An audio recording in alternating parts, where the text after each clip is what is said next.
toward the pipe. He's using gravity to kind of compact that shape, and then he's going to cool down the front by rolling it across the steel, and that's going to make it so it's not quite so soft. Now when he blows air into there, rather than the bubble just traveling straight down to the really hot, soft tip of that, it's going to slow the expansion toward the front and allow the whole thing to expand out a little more evenly.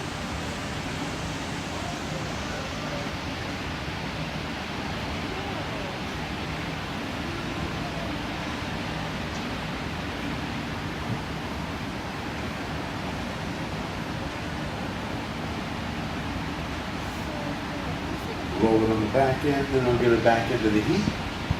He's going to soften that bubble so he can do a little shaping to it.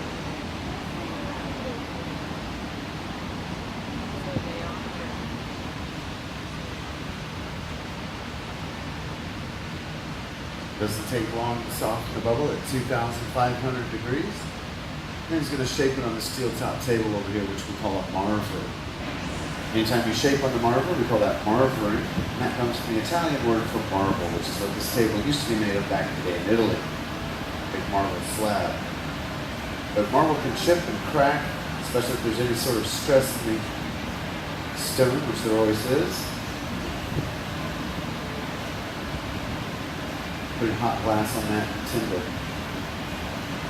crack marble, so we've all switched over to steel these days, but we've kept the name marble. And the steel's not going to chip or crack, and it's a lot cheaper. And it gives us the same sort of dense, wide, flat rolling surface to shape and cool the glass. Even though we just had that glass on there that was hot enough that it was soft, it's barely heated up the table. The hood of your car gets much hotter out in the sun. Because it doesn't heat up the steel, it's not going to stick. But it does cool down the surface of the glass very quickly. That causes it to kind of contract and gets ripples and dimples. So he went back and he fire polished it, and that brings the surface back to a smooth state. And then he's going to shape it up using his newspaper pad. And that's all that is. 10 sheets of newspaper, fold it up in thirds twice, soak that in water. That's enough to insulate our hand from the incredible heat. So you can change where he's tooling the glass to change the shape of it. And now he has a bubble going through the interior of that. It's in pretty much the same shape as the glass itself. It's kind of a teardrop shape on the interior.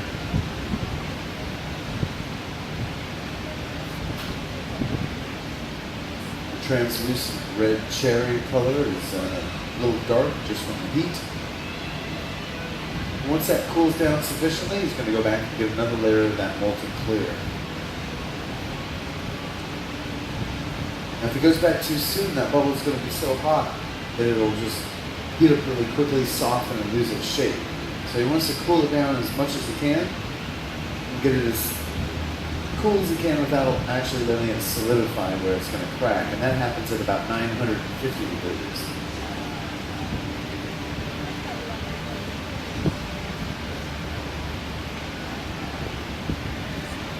Once he's sure the bubble will withstand the heat weight of this next gather, he'll go in, pull out some more material. Once the excess is stripped back off, into the crucible, he'll come out with a clear layer of molten glass on the surface of his bubble. Now from sitting on that ledge, that pipe gets really hot. The material is aircraft grade stainless steel, so that's not a very good conductor of heat. So even though there's 2,000 degree glass on the end of the pipe, it doesn't really heat the pipe up very much. It stays down there, down near the glass. It does heat it up a little bit, about a foot or so.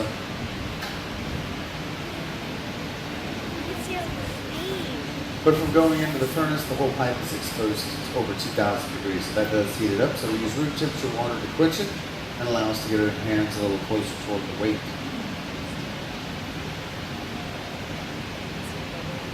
So he's going to distribute that using his newspaper pad. Once he's got it shaped up and evenly formed, he's going to go ahead, get back to the heat, soften that all the way through and then he's going to pop it into his larger size optic mold. That's the same type of mold that he used earlier. It's just got a different pattern on the interior. It has about a 12-point stock. He's got to get it hot enough that he can drop it down into the mold and it'll take on the interior shape.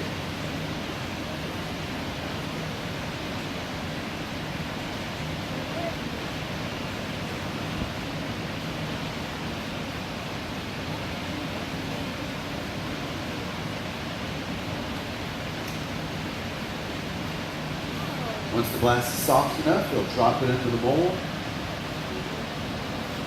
press it in there. As it fills in the interior and makes contact with the significantly cooler aluminum, it'll form what we call a skin, which is just a slightly more firm exterior, and that'll allow it to hold that shape.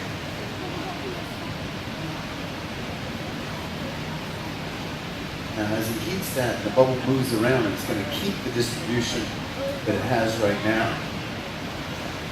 So it'll keep those peaks and valleys, and it's not going to just melt it out.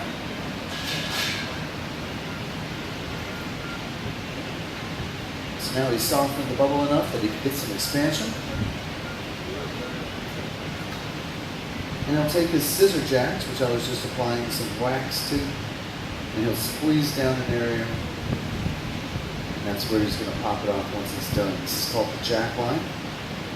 And he wants to have a clean breakaway, so he needs a tight jack line. So now he's going to go ahead and blow it out a little bit. And as he does so, he doesn't want this bottom to get too thin, so I'm not really going to shape or anything. I'm just going to make contact with the steel. That'll pull heat out of the bottom of the glass, so it doesn't blow out too thin. This is expanding the bubble.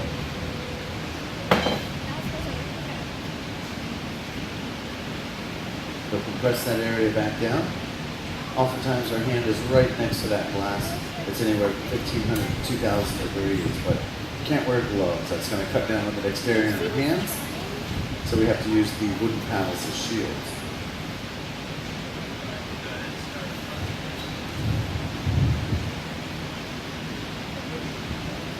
So Paulie is working on a set. It's in the back of the retail area. It's on a white table.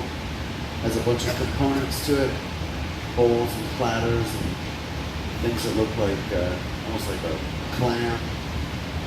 He's putting different components in there. It's the red set with the black lip wraps. And these will be components that will fit in as well. So in order to pop it off that blowpipe, he's going to have to stick it to the end of this rod called a punty. And make sure it's evenly wrapped around the tip. That way it holds the heat evenly. And I'm going to cool it down a touch until it feels like taffy. And at that consistency, I know it's still hot enough to stick, but it's also cool enough that it has a little rigidity to it where it's going to hold its shape. It's not just going to bend as soon as the weight is pulling down on it. Now it's hot on the tip. Hot glass will stick to the hot surfaces, so guide it right down to the bottom, attach it, line up the two pipes. Once they're rolling on axis, you can detach it from the blowpipe by quickly quenching the jack line with some water. And that builds up so much stress. Glass does like to cool very slowly and very uniformly in order to become durable. As it cools very rapidly, so much stress develops as it solidifies that a slight tap will pop right off. Now the rest of the bubble is still hot enough that it was stable and didn't crack.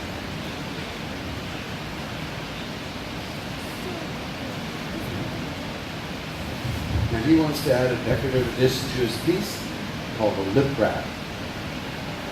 This will give it a controlled band of black right around the opening.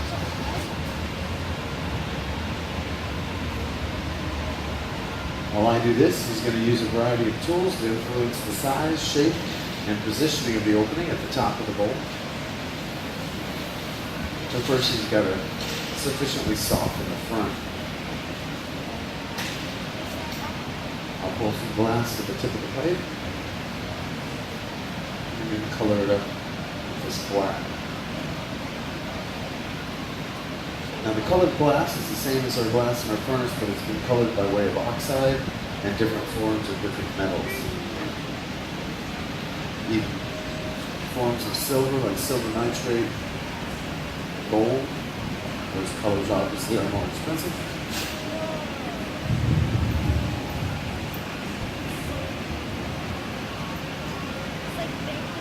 Now he's got that opened up, squared off. You can add this lip wrap. So I'll go ahead and shape it up and bring it over to him. So I'm going to put this in a shape somewhat like a cone. That'll give it a sharp tip, which will touch down, begin to stretch out, and the mass of the fatter part of the back of the cone will keep the heat consistent, allowing the material to spool off evenly.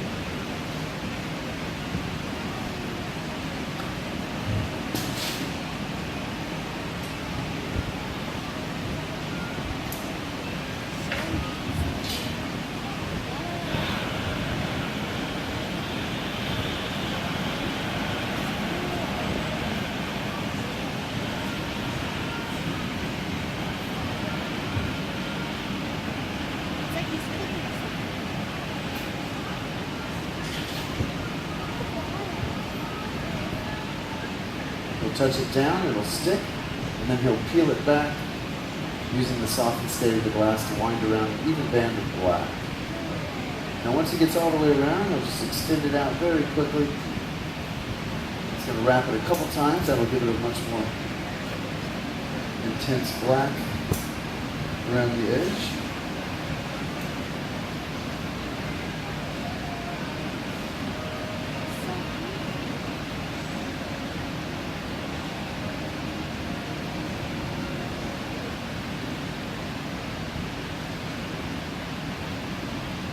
Anything with color we save. We can use this as another piece.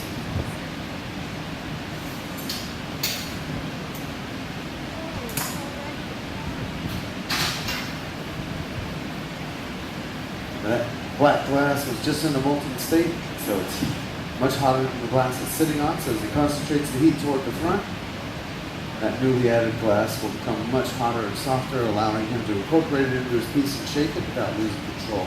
Now you might have to reposition. I apologize for that. I got to keep the heat off his arm and help him shape.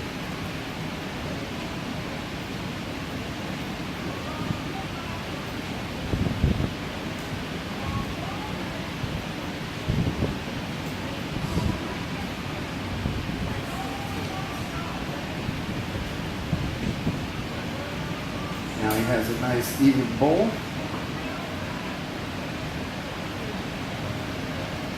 And he's going to make a component for that set. So he's going to go ahead and put it back into the heat. Okay.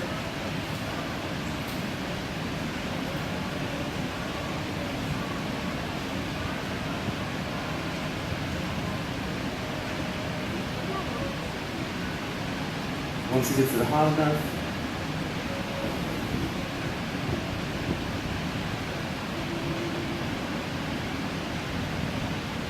softens the furnace sufficiently, we'll start backing it out. So he really wants to build that heat up. Once he softens it enough, he'll use the rotational speed of the pipe. Spin it open. He's going to flop it right down onto this paddle.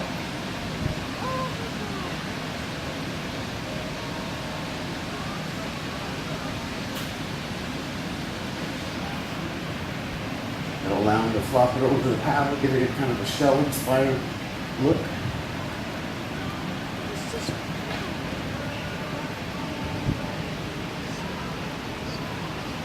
So we have to get it into an oven where it'll cool very slowly over about 12 to 15 hours. That'll allow all the thick and thin areas to cool uniformly so they don't have any differences in temperature which leads to stress and cracking.